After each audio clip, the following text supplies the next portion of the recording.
Hello, welcome back new video. Happy Janmashtami guys आप सभी को।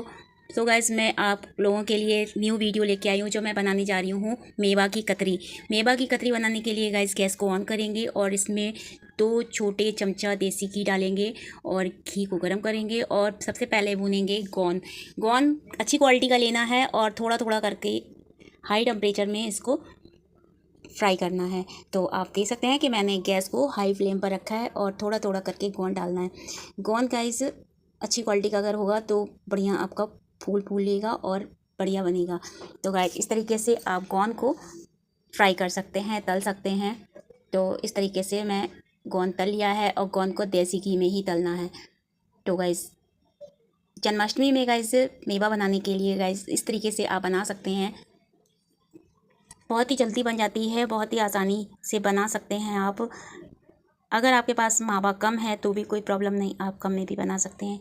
ज़्यादा है तो ज़्यादा में भी बना सकते हैं।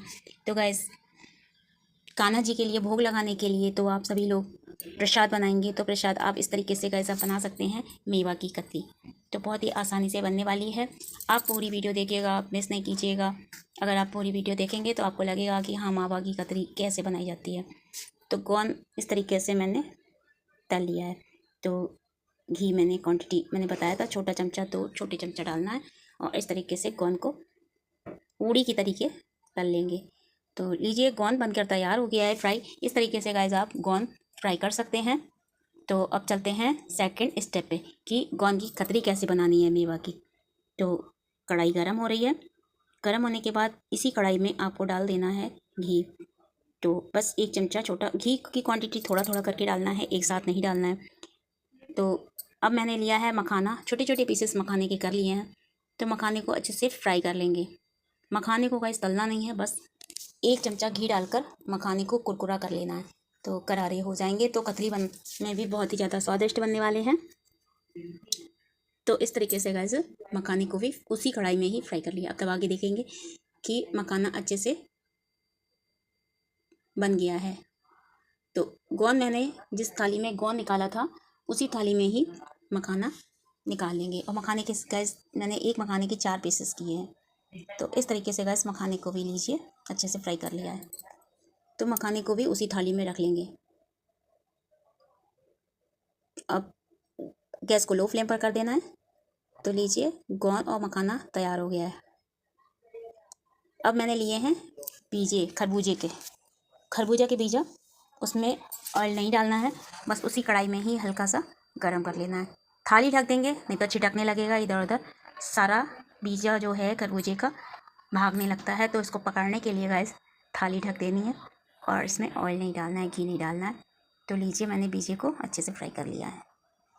तो अब मैंने जो भी आपके पास मेवा हो तो इस तरीके से आप ले सकते हैं, कोई प्रॉब्लम नहीं है। बादाम के छोटे छोटे पीसेस भी कर सकते हैं। ये मैंने छुआरे जो हैं गैस को ऑफ कर दिया है और छुआरे को हल्का सा उसकी नमी को ख़त्म किया है, जिससे ये हल्के से ऑलरेडी मीठे होते हैं।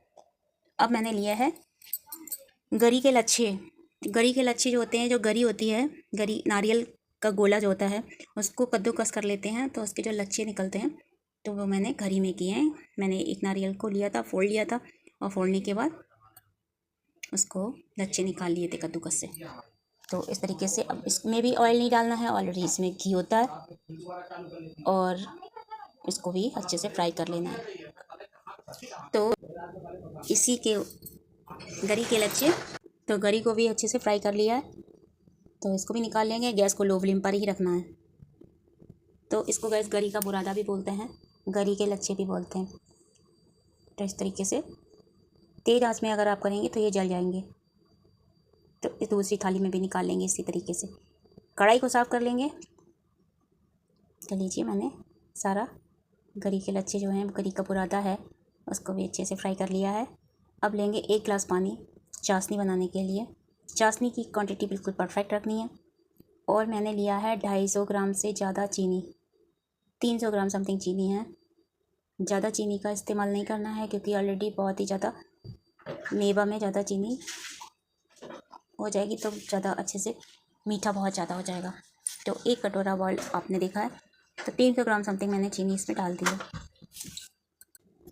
चाशनी में बॉयल आने लगी है। अब चाशनी 2 तार की बनानी है। अब इसमें मैंने डाल दिया है किशमिश, 1 कटोरी किशमिश को फ्राई नहीं किया है।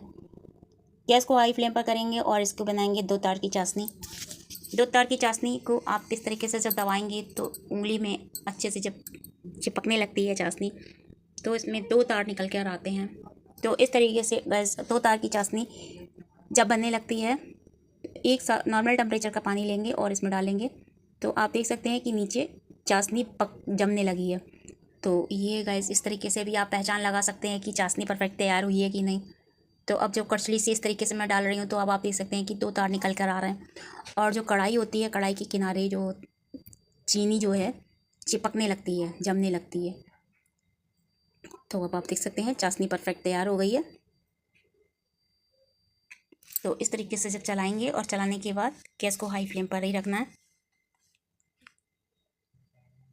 और ये 2 तार की चाशनी बनकर तैयार हो गई। अगर 3 तार की चाशनी हो जाएगी तो आपकी मेवा जो है अच्छे से कतली नहीं बन पाएंगी, जमेगी नहीं। तो ये आप देख सकते हैं कि 2 तार मैंने दिखाए हैं, कैमरे में अच्छे से दिखाया है। ये 2 तार की चाशनी ही आपको बनानी है। तो ये परफेक्ट बनकर तैयार हो गई है। बड़ी सी परात ले लेंगे या बड़ा सा थाली ले लेंगे, उसमें लगाएंगे घी, देसी घी लगाना है। चारों तरफ ग्रीस कर लेंगे अच्छे से।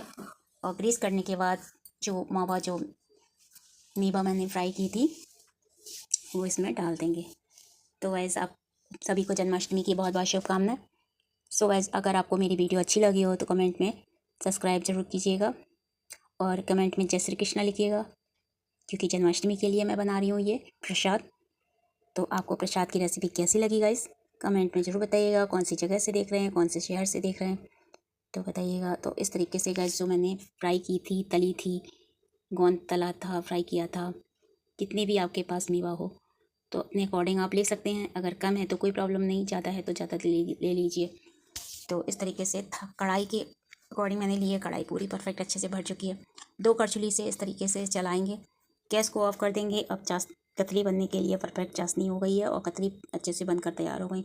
इसको ज़्यादा अच्छे से चलाएंगे तो मेवा आपकी अच्छे से चाशनी में पक जाएगी। तो अब जब दूसरी कड़छुली से मैं इस तरीके से निकाल रही हूँ, आप देख सकते हैं कि ये जमने लगी है। गैस को ऑफ कर दिया है और उसी परात में सारी मेवा को इस तरीके से निकालेंगे। गोंद को गैस मिक्सी में नहीं पीसना है। और इस तरीके से सब निकालने के बाद इसको जमा देंगे। तो गैस इसमें मैंने बीजा और खरबूजे के बीज हैं, मखाने, छुआरा, चिरौंजी, किशमिश, जो भी पंचमेवा की कतली बनाई है मैंने। तो गैस पंचमेवा की कतली बनकर तैयार हो गई हैं। और तुलसी पत्र रख के आप बिहारी जी के लिए भोग लगाइएगा। आपको रेसिपी कैसी लगी कमेंट में ज़रूर बताइएगा। अगर अच्छी लगी हो तो एक बार आप ट्राई कीजिएगा, बनाइएगा। मेवा की कतली किस तरीके से बनाते हैं। तो ये मावा की कतली बनकर तैयार हो गई है। एक गिलास ले लेंगे, बराबर से सबको कतली को जमा देंगे और इसको 1 घंटे के लिए पंखे में रख देंगे।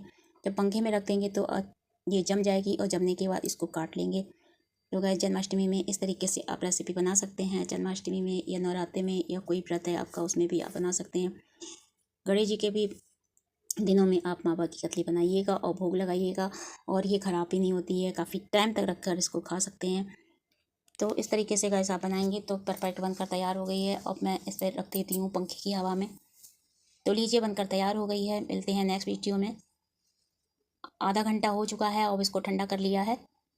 और जिस प्रकार से मैं कतरी बना रही हूँ इसी तरीके से आप अगर बनाएंगे तो सच मानिए आपकी बहुत ही बढ़िया बनने वाली हैं। और आप देख सकते हैं कि जैसे मैंने जमाया था पूरी की पूरी थाल में जम गया है। इसको गैस चाकू से नहीं कट पाएगी, बस आपको इस तरीके से पीसेस में काटना है, तोड़ना है। तो गैस इस तरीके से बनकर तैयार हो गई है। तो लीजिए मैंने सर्व कर लिया है। तो ये मावा की कतरी, आपको रेसिपी अच्छी लगी हो तो कमेंट में बताइएगा। राधे राधे, जय श्री कृष्ण, जय